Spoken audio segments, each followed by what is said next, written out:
Benni in the Eden area. My brother, thank you very much for joining us on Transfer Mokhatsi. You look a bit tired, man. It's been a long while. How many interviews have you done so far? You really want to know? I want to know. It's 2 days counting. I think this is now the 19th or 20th interview. And I'm told you still have got a few more. I think they want me going in a wheelchair on that flight. Back home. Yeah. All right, let's. I'm enjoying Yeah, I home, guess, and it's nice just to touch base on everything, because you kind of feel like I've been a little bit away from football when it comes to being at home. Yeah. So before we start, I check the trends. You are one of the top trends in the country, so people still love you. But let's get into it, Benni. I want to take you a little bit back, man, to where it all started for you, Hanover Park in Cape Town. It wasn't easy growing up there, isn't it? No, never was easy. Especially when you're surrounded, all your friends, everyone. It's easy just to take the wrong path, and you not follow. So that was also very tough when you used to just sit at home, because my father was so strict. We were kind of scared to take the wrong option. And then just watch everybody else have fun, and what you thought was fun when you joined gangs and that, and then you indoors, you have to do schoolwork or go to church and stuff while everyone was having fun. But now, sitting here talking to you, I thank God that I listened, because I would not be sitting here now. I would have probably been just a distant memory in people's minds that, hey, that once upon a time we had really good player, but rest his soul, because that's what happens to everyone that I kind of grew up with, where they are and where I am today. So sometimes you got to learn the hard way, but it's well worth it. So so that was Hanover Park growing up. You either become a gangster or you don't see 21. And you chose the right way, as we fast forward, because also I've been told we don't have enough time. Another crucial part of our life was football. I remember you started off, I think, amateur football, and there was a league there in the Cape Flats where you played. Gangster league. Gangster league, another tough league. Bundesliga. We call it, now the Germans call it Bundesliga. Bundesliga for us was the gangster league. So, that was most exciting, because, yes, you see these guys on weekdays, running, shooting each other, and then on a Sunday, then because they have their football teams, they have their interest, and there's like complete peace, because there's football. Of football, and that was the power back then in such a tough environment. But football had that power to, even the toughest, the worst of enemies will do nothing with each other, will share beer with there, because of, they have their football teams, and that's what then the next day everything changed. You forgot, you sat and share stories, but then if I catch you, it's lights out, all out. So I was involved in that, but I think that tough upbringing and playing against grown men and toughness, mental, was what I needed to where I was going, where I was heading. Because if I didn't survive there, sometimes laying on the ground while people are shooting at each other, and then when it finishes, we get up and we just play on like it's normal.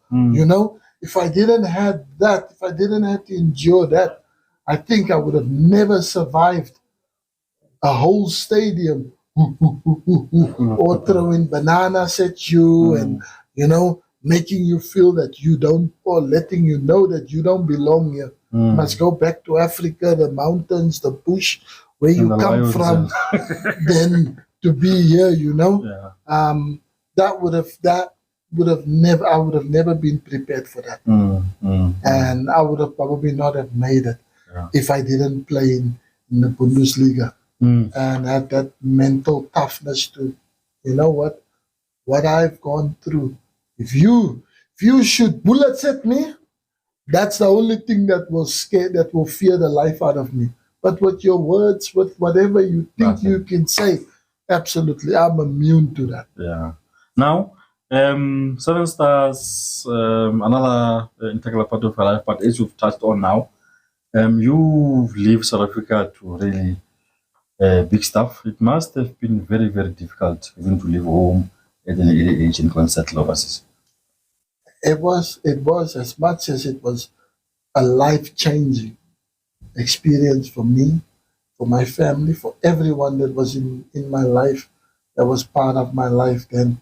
It was a life-changing experience, but I was going through it alone because, I was young. It was my first time leaving South Africa.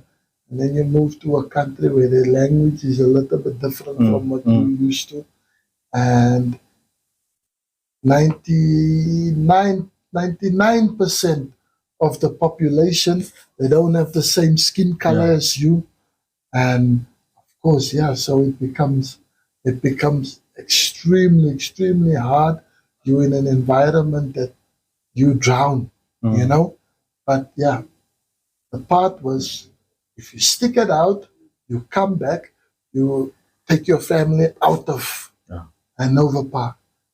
For me, that was worth more than anything. My parents will have a better chance of life to live longer because they're no more going to experience what we've experienced when you were in Hanover Park. Every year, every birthday, you give God your blessing. Every day when you wake up, you thank God for this another day of your life, So with me struggling and being there was going to give my family an opportunity to wake up and know that, if it's God's will, He will take you. But if not, you're not going to wake up and have a bullet fly through the window and take your life away.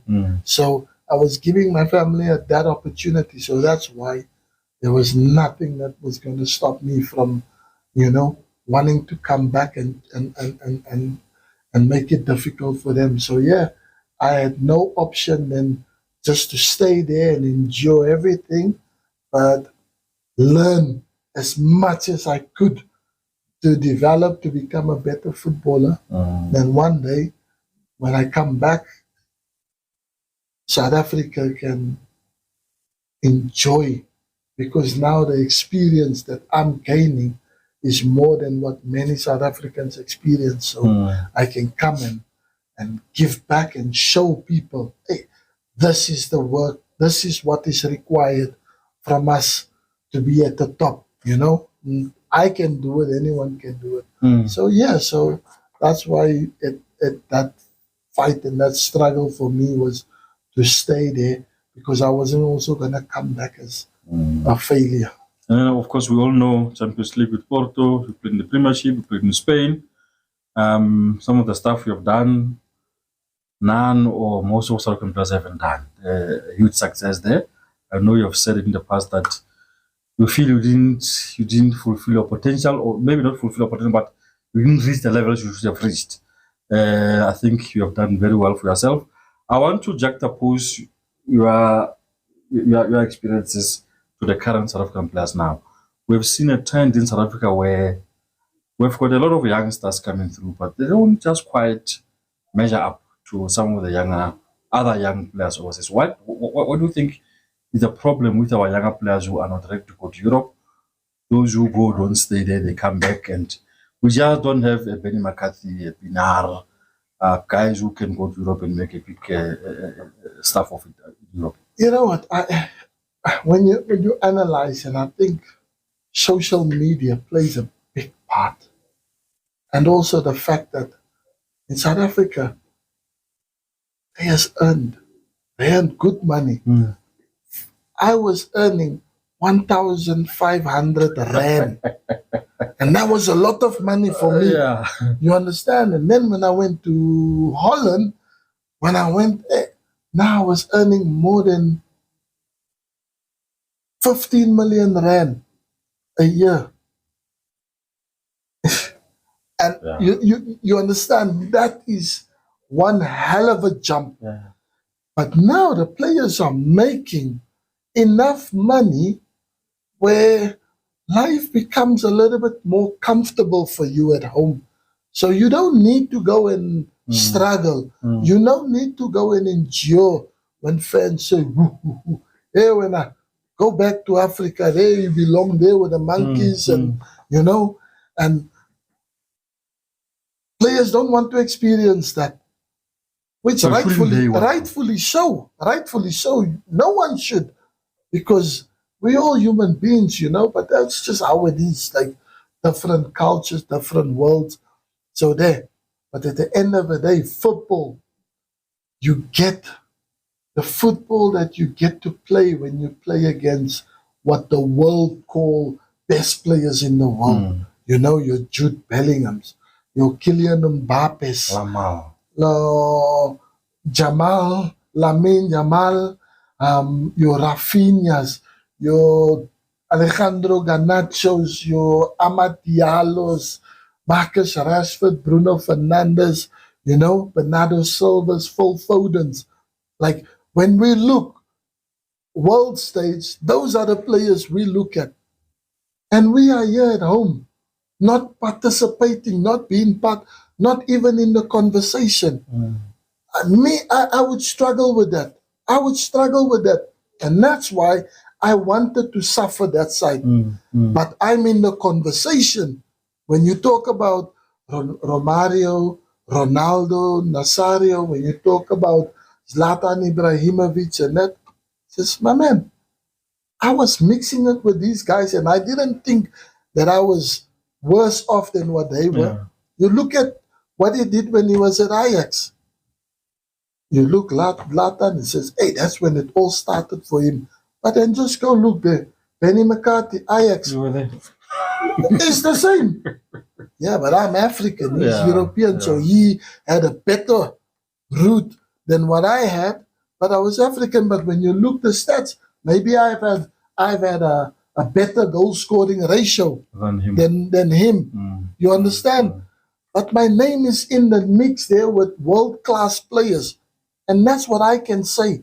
But we feel you sit at home, you're not in the conversation, they don't even know that you exist. That for me is shameful. And I think that's what I hope this generation of players have, that mentality that they say, I watch Phil Foden, I watch Mbappe, I watch Jude Bellingham. He's not that much better than me. But I need to be there for them to know that they're not better than me. So that I can show on the biggest stages, and that our generation, this generation, if they have that willpower, then they would want to go, and experience. Because I think talent, they are more talented than those players. Way more. Because with us, it's natural. They must learn it in academies. We don't know what academies are. We're from the streets, Baba. You understand? So we are naturally gifted football players than them. So now imagine if you put the structures that you get in the academy together with our natural talent. It's just powerful combination, but our players don't want to experience that. We want easier life. I was saying to someone that if Mofokeng, this kid from Paris, was from Ghana, Nigeria, Senegal, Mali, or something, they send him to Europe. He will be playing in Europe. They send him to Europe, and you stay there. You don't come back until we see you. Hey, people are talking that you are, They're killing everyone there. Exactly. Yeah. Exactly. But we don't encourage also. We want to keep here for ourselves, and that's the problem with when you have, such players playing for clubs. Because I remember Hideo Kit, Steve Lekwelea, Jabu Pule, Etukune could have been one of the world top goalkeepers, man, with the talent that this guy had. But Chiefs and our local teams, we hold on to these players. We don't want to lose them for nothing. And then the world miss out on seeing these talents. So I hope the people that's behind the Mofokengs, the Duba, these boys, they must help them to go. Yes, they must help them, because it's such an honor to say, like, yes, Kaizer Chiefs at this point, man. Look now where he is. But he comes from Chiefs. And he's there. You take the glory because you discovered that. Pirates, Mofokeng, he's a Pirates boy. Lyle Foster for me, he's a Pirate boy. Pirates gave him the platform. Yeah, You understand? And he knows it as well. You speak to Lyle. Lyle will always be grateful to Pirates. When he talk about all clubs, you always hear Pirates, Pirates, Pirates, and people end up, hey, what is Pirates? Is that in Portugal? No. You don't even know that Lyle played in Portugal or Belgium. But Pirates, they know, because you understand, you remember, they gave me that opportunity. So our clubs must be a little bit more open-minded. Seven Stars could have killed me also. But they didn't stand in my way. And till today, how many years later, when I talk, when you ask me, my Seven Stars, that's where I got my break. If it wasn't for Seven Stars, I would not be who I am. So, Ben, I know we don't have enough time as we're starting to wrap up now. Talking about the talent, I want to take your mind back to 2000s Olympics. It has always been my view that South Africa, I don't think we will ever be able to assemble a national team at any level as good as that one. No, they would not. And I think that team was good enough to go on and play against Bafana, and we would have probably beaten Bafana. As much as I was part of the Bafana team, but under 23, that was my team.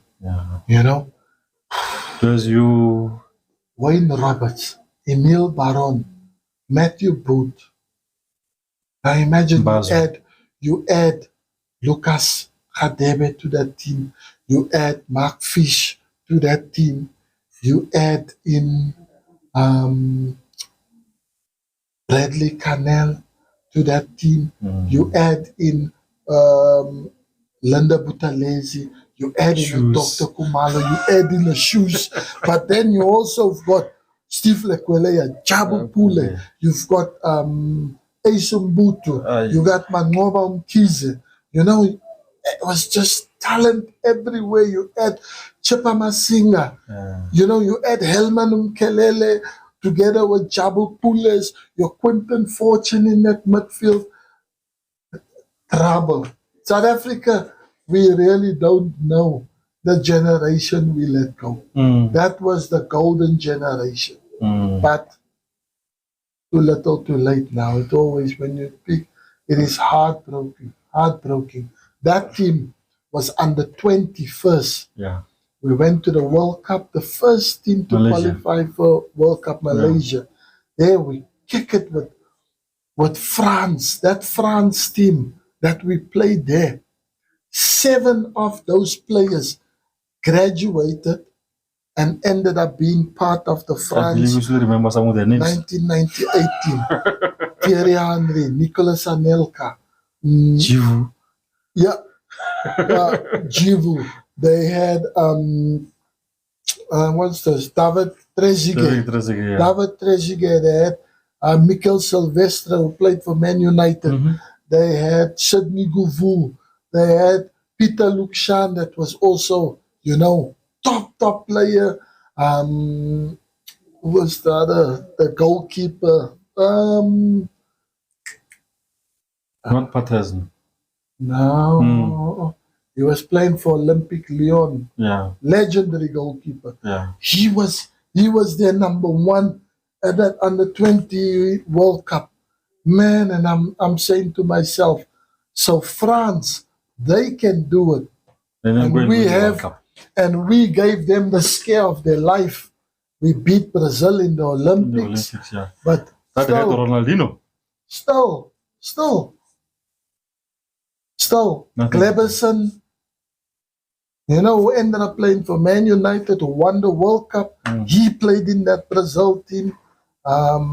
Alex, that's a legend at Fenerbahce. He was in there. The goalkeeper that ended up being my goalkeeper at Porto, Helton, he was their goalkeeper for Brazil. Man, they've graduated and won World Cups. Bafana, myself and Quentin Fortune was the only two players who literally went on to have bigger careers and more consistency in the Bafana team. Steve Lekwelea, with all the talent, in and out, hardly featured. Jabu Pule, the same. Somewhere down the line, lost. Stanton Fredericks. Yes, man. When you talk about it, and I just say, hey, why didn't Safa have football people in charge back then? All right. Last question. This boy at Pirates, we have touched on him a little bit, but he elicits a lot of passion and emotions from South Africans. Mofokeng. You have been there, you know this. Pirates is your former team and all that. What must happen so that we get the best out of this boy? I saw there's a thing that they're linking to Barcelona B and all that kind of thing. If he was to move to Europe, what will be the best environment where he should go to so that he can flourish as we close? He's 20 years old now.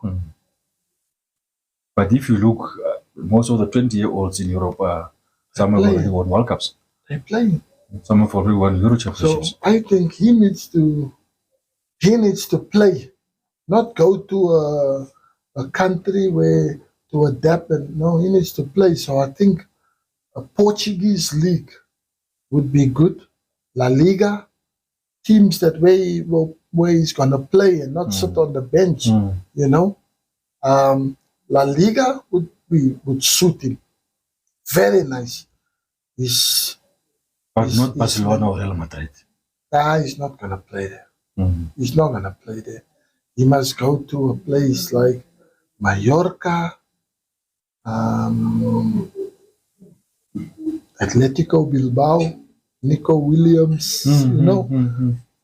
He must be in those kind of teams. Celta Vigos would be a nice team for him as well.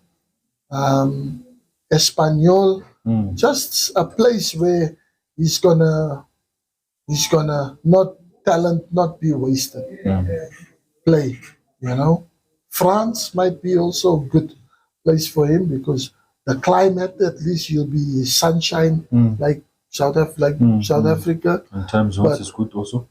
Yeah, so France, I think Portugal, Spain, and France will be best. Maybe one day if I coach in England and he's still young enough, I take him. But England will be almost impossible because it's too physical there.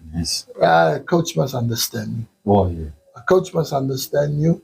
Then physicality is nothing to do with it. The skill he's got. He'll play easy in England, but coaches that don't understand him will never play him. So you need a coach that understands you, that knows, what am I looking out of? What am I looking to get out of this player? Then you play. Other than that, difficult. But I would say that's where these people should be looking to pump him in and talk with Pirates. So Pirates, yes, you lose a key figure, you lose an important player, but you give the country hope that we can have a player that could maybe achieve what Ronwen is achieving now. Be involved for World Player of the Year, because I think if this boy is given that platform, he can shine.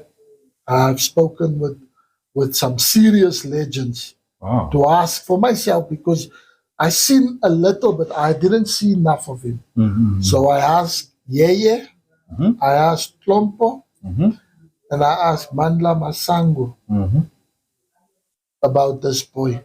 And what are you saying? All three of them said, if you take him, you put him in our generation, he flourish. And that's enough. That's enough. When our generation, to So break that was there, tough, eh? because and everyone had good mentality in that generation.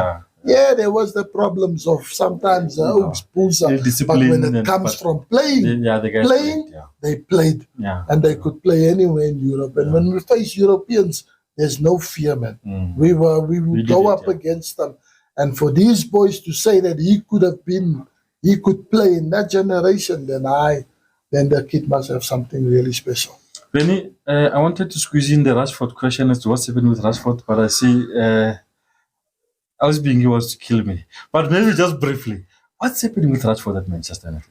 He's scoring again. He's scoring, man. But it looks like it's not quite. No, I don't know. I think his coach understands where is his best positions now. He's got his smile back. These kind of players needs to be happy. They need to play with a smile on their faces. Then you get the best. Sometimes different tactics now. It's maybe suiting the club. He's playing higher up the pitch where he's better suited instead of where he needs to defend more, and So a lot of things is how he likes, how he wants. And now that happiness is coming back, and the team is going to benefit from it. All right. Benny, thank you very much. Thank you, my brother. It's nice seeing you. I'm told we'll have a longer interview when we come back for the Kali knockout match. Thank you very much. Yeah. All right. Thank you. All right, my brother, man. Thank you, man. Pleasure.